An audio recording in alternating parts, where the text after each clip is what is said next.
जय हिंद दोस्तों। आज जिस टॉपिक को हम कंप्लीट करेंगे वो है education equity and social building को लेकर के। देखो, जब भी इक्विटी आता है ना, तब ये बात होती है गरीब बच्चों की या फिर डिसएडवांटेजेस पर्सन की, जो कि या तो गरीब होगा या फिर वो डिसेबल होगा या फिर वो वनरेबल होगा, वो परेशान होगा, ऐसी व्यक्ति होता है। ठीक है, तो जो जैसे कि अमीर होगा ना, तो वो तो अच्छी प्राइवेट स्कूल में जाएगा, अच्छी कोचिंग में जाएगा, तो उसका वो पढ़ भी सकता है और जैसे कि वो हिंदी किताब को पढ़ भी पाएगा, इंग्लिश की किताब को पढ़ भी पाएगा, और वो मैथ्स के क्वेश्चन में सॉल्व कर पाएगा प्राइवेट बच्चा। लेकिन गरीब बच्चा है, ठीक है ना, वो सरकारी स्कूल में जा रहा है, तो वहाँ तो उसकी एजुकेशन बहुत हालत ख़राब होगी। ठीक है, तो इसको बोलेंगे हम जिसकी हालत ख़राब होगी, और कहाँ पे, एजुकेशन वाले फील्ड में। ठीक है, ऐसे बच्चों की हम बात करेंगे यहाँ पे कि वो इतना साक्षर उनके पास क्यों नहीं है, मतलब वो पढ़ पा रहे हैं लेकिन वो मैथ्स को भी, बेसिक मैथ्स को भी सोल्व नहीं कर पा रहे हैं। जैसे कि मैं इनको कह दूं कि भाई इस लाइन को पढ़ना, तो इजीली पढ़ पाएंगे वो कि क्या हो रहा है, लेकिन मैंने कहा कि 24/3 करना, तो वो नहीं कर पाते। हम यहाँ बोलेंगे इसको एजुकेशन इक्विटी, मतलब कि गरीब बच्चों की जो एजुकेशन है वो इतनी डिले की हो रही, वो भी हम समझेंगे। और हमें स्किल बिल्डिंग देखनी है, मतलब कि उनको हमें स्किल्स वगैरह बढ़ानी, ताकि वो जॉब्स वगैरह बाद में कर पाए। ठीक है, हम न्यूमेरिकल गैप देखेंगे, इसका मतलब क्या होता है, FLN प्लस देखेंगे। FLN मतलब होता है फाउंडेशनल लर्निंग एंड न्यूमेरिकल, ये क्या बीमारी, वो भी हम समझेंगे इजीली।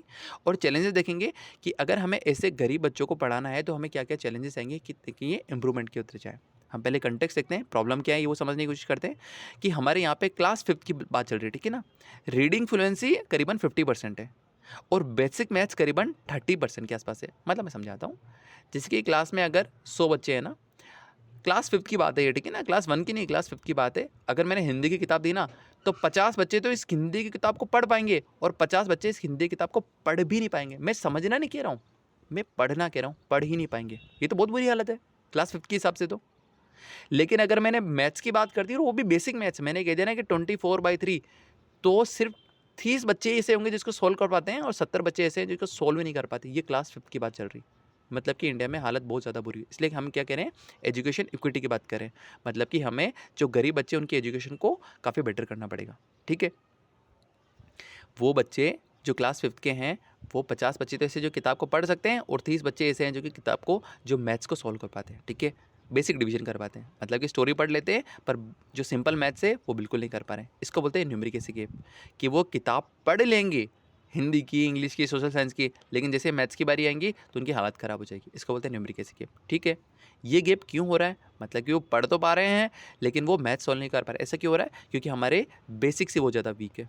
सही बात है, बेसिक फ्रैक्शन, बेसिक डेसिमल बच्चों को समझ में नहीं आते।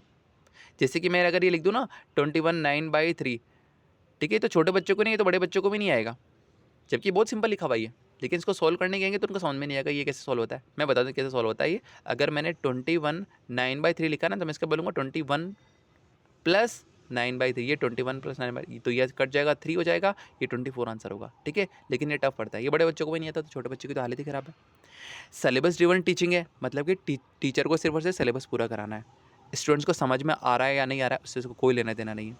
रियल लाइफ का पूरा डिस्कनेक्ट है।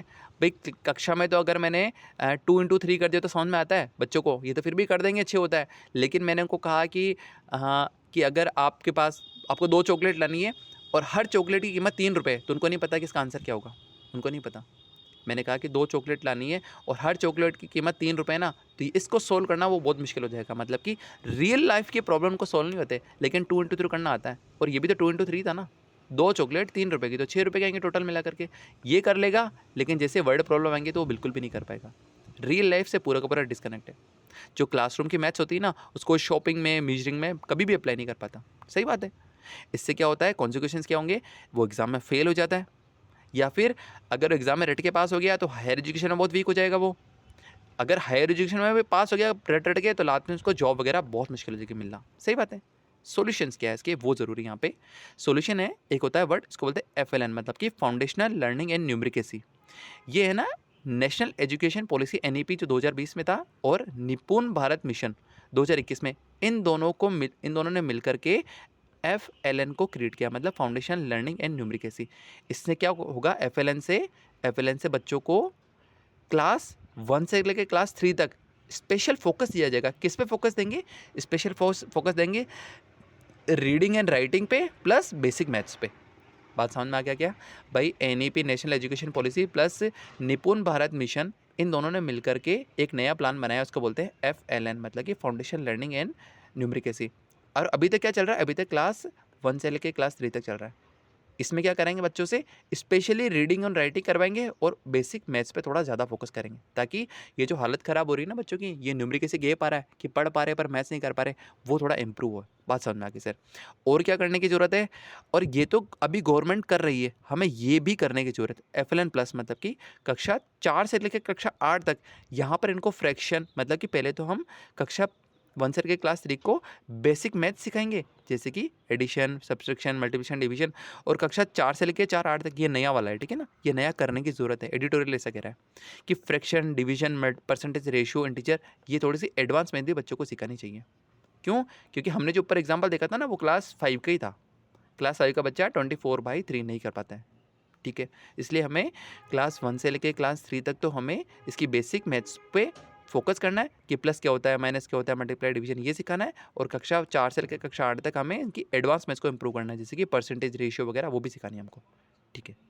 और क्या करना है, एक्टिविटी बेस्ड लर्निंग करनी है। जैसे कि क्लासरूम में पिज़्ज़ा दिखाया कि पिज़्ज़ा अगर जैसे कि 6 भागों में कट रहा है, ठीक है ना, अगर ये 8 भागों में कट रहा है तो समझाएंगे उसको कि 2/8 का मतलब क्या होता है कि 2 पीसेस हो जाएगी और 8 में से, इस तरह उसको करके दिखाएंगे। इस तरह से एक्टिविटी करके दिखाएंगे तो थोड़ा उसको समझ में आएगा, फ्रैक्शन वगैरह क्या होता है, परसेंटेज क्या, वो उसको समझ में आएगा। पैसे से समझाएंगे उसको कि हाँ यार, कि अगर 2 चॉकलेट लेके आनी है, हर अगर चॉकलेट 3 रुपये की है, तो इस तरह से का एग्जाम्पल कर करके दिखाएंगे 6 रुपये, तो उसको शायद चीज़ें समझ में आएगी। शॉपिंग, मेजरमेंट के इस तरह की डेली लाइफ के एग्जाम्पल देंगे तो वो बच्चा समझ पाएगा, ठीक है। फ्लेक्सिबल टीचिंग होनी चाहिए, मतलब स्टूडेंट के लेवल के हिसाब से उसको सिखाना है। हर स्टूडेंट का कैच करने का पावर अलग होता है, कोई जल्दी सीखता है, कोई लेट सीखता है। तो जो लेट सीख रहा है उस पर थोड़ा सा और फोकस करके हमें उसको भी मेन स्ट्रीम के अंदर लेके आना है। ऐसा नहीं कि उसको इग्नोर कर दिया और जो पढ़ रहे सिर्फ उनको पढ़ाया जाए, ऐसा नहीं करना है। चारों चीज़ समझ में आए। अभी हमें FLN पे वर्क करना है, बेसिक मैथ्स को स्ट्रॉन्ग करना है। नया चीज़ क्या है, FLN प्लस लेके आना है, कक्षा 4 से लेकर कक्षा 8 तक एडवांस मैथ्स को भी सिखानी है। एक्टिविटी बेस्ड लर्निंग होनी चाहिए, मतलब कि पिज़्ज़ा वगैरह काट के दिखा दिया, या फिर जो रियल लाइफ के एग्जाम्पल है वो करके दिखाना है इनको बच्चों को।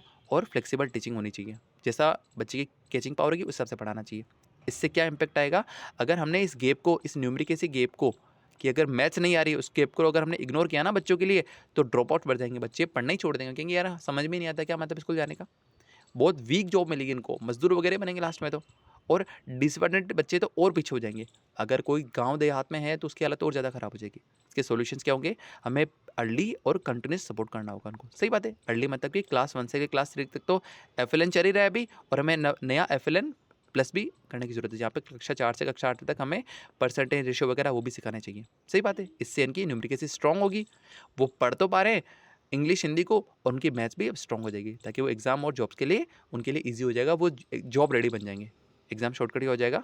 हमारी रीडिंग फ्लुएंसी कितनी, करीबन बच्चों की क्लास 5 की करीबन 50% की है, और बेसिक डिवीजन सिर्फ और सिर्फ 30% बच्चे कर पा रहे हैं। इसको कहते हैं न्यूमेरिकल गैप है, कि वो पढ़ सकता है हिंदी इंग्लिश को, लेकिन वो मैथ्स नहीं कर पा रहा है, ठीक है। सॉल्यूशंस क्या हो जाएंगे इसके, FLN प्लस जो 1 से क्लास 3 तक, क्लास 4 से क्लास 8 तक, रियल लाइफ के एग्जाम्पल लेके आओ, एक्टिविटी बेस्ड लर्निंग करो, पिज़्ज़ा विज़्ज़ा काट के देखो, तब जाके समझ में आएगा उनको, ठीक है। हमने इसकी समरी देखे तो बचपन में बेसिक्स को स्ट्रॉन्ग करना होगा, और एक्टिविटी मैथ्स सिखाएंगे बच्चों को, तब जाके हमारे न्यूमेरिकल गैप थोड़ी कम हो सकती है। यही आर्टिकल था। Thank you.